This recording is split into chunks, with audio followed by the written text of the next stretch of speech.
মিজান ভাইয়ের যদি সারা বাংলাদেশে লেখা দেয় কোনো মেয়ের পাতা দিব না। আমি যখন কথা বলছি তার এলাকা যেহেতু আমার যাতায়াত আছে, আমি আগের থেকে যাতায়াত আছে, মিজান ভাই ওই রকম ছেলে না। মিজান ভাইয়ের কাছে বিনীত অনুরোধ করতে চাই সকল প্রবাসীর পক্ষ থেকে, উনি জানি সরাসরি টাকা গণনা না করে। লেবানন থেকে ভাইরাল মিজানের হোটেলে আসতে হবে কেন? আমরা একটু মিজান সম্পর্কে জানতে চাই আপনার কাছে। হ্যাঁ, আমি চাঁদপুর আগে পরে অনেক গেছি। চাঁদপুর আমার যাতায়াত আছে, বুঝছেন। 12 সাল থেকে অনেকবার গেছি চাঁদপুর, এই বছর যাইনি।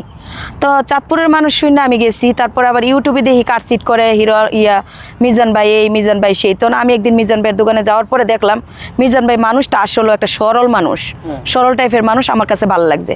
আমি যাই সালাম দিলাম, ভাই আমি একজন প্রবাসী, আপনাকে দেখতে আইছি। আমার সাথে সেলফি তুললো, আমাকে 2টা কার্ড দিল, আমাকে বসাইলো, কইছে আমার বোনে সারাদিন খাইবো, কোনো বিল নেই। তা আমি তো ওরকম না যে আমি কিনে খাওয়ার সমর্থ আছে, আমি জোর করে টাকা দিলাম, নিল না।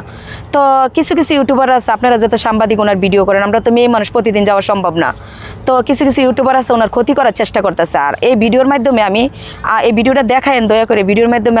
আর উনি যাতে কোনো ইউটিউবারের কাজ করুক, ভালো লাগলে ইন্টারভিউ দিব, ভালো না লাগলে না, লাডি লিয়ে দৌড়াদৌড়ি না করে, আর অপেনে যাতে টাকা পয়সা না গনে। আর উনি যেন এই কথা না বলে যে টাকা রাখার জায়গা নেই, উনি কিন্তু কথাটা দুষ্টামি করে বলে।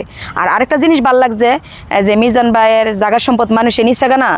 তো মিজান ভাই মিথ্যা বলে নাই যে আমি ফকিনির ফোলা, কারোতে চাঁদা চায় নাই, কারো থেকে মনে করেন দয়া চায় নাই, ভিক্ষা চায় নাই, কোনো প্রবাসীতে চায় নাই, কারোর থেকে না, কেউ দিলও নিতে চায় না। এই জিনিসটা আমার ভালো লাগছে যে ওনারই তো জায়গার সম্পদ আছে, উনি চাইতেছে ওনার জায়গার সম্পত্তি সাংবাদিকরা, যে গণ্যমান্য ব্যক্তি যারা আছে, এমপি মন্ত্রীরা যেমন বাড়িটা ওনার জায়গাটা ফিরাই দেয়।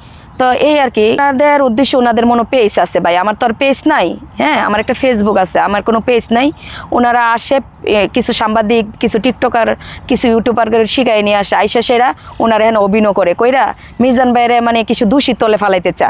মিজান ভাই এত রান্না বাড়া করে উনি ক্লান্ত হয়ে যা, একটা মানুষ কত সহ্য করতে পারবে? আয়া বাপ ডাকছে, এরপরে দিন দেখলাম ভাই ডাকছে, এরপর দিয়ে খাওয়াই দিছে, এরপরে দিয়ে কি ওই যে ভাত খানা একটা লোক ওনার সাথে ভিডিও করে, ওনারা ভাইরাল হওয়ার জন্য যা। ভাই আর আমি গেছিলাম দেখার জন্য, ভাত খাওয়ার জন্য। প্রথম বাপ ডাকে, পরে ভাই ডাকে, পরে খাওয়াই দেয়, এটি তো ভাইরালের নিশা। এরপরে কি আর কোনো প্রস্তাব দেওয়ার কি সম্ভাবনা আছে কি? হেরা পারবে, হেরা তো এক শ্রেণী মানুষ আছে, তারা দিয়ে সবই সম্ভব, তাদের দিয়ে সব কিছু সম্ভব। কিন্তু আমি দেখছি মিজান ভাইয়ের ওয়াইফ মাশাল্লাহ ভালোই, ওনার মা, ওনার দুটা বাচ্চা, 3টা মেয়ে, আমি দেখছি যে ভালোই, উনি ভালোই। মিজান ভাই কেউ পাতা দিত না, লাভ নাই। একদিন খাইছি, কিন্তু মানুষের জন্য খাইতে পারি নাই, আমার আবার খাইতে ইচ্ছা করে। যদি আজকে আপনারা নিয়ে যান খামো। মিজান ভাইয়ের হাতের রান্না কেমন? ভালো, মোটামুটি। মানে আমরা যে মশলা দিয়ে রান্ধি এরকম না, কিন্তু হালকা ফালকা মশলা হিসাবে, মশলা কম হইলে ভালো, রোগ কম হয়। আর আমরা তো বাসা অনেক মশলা দিই গরু মাংস ভুনা করতে, না রান্না ভালো লাগছে। হলুদ মরিচ না হলে আসে কেন?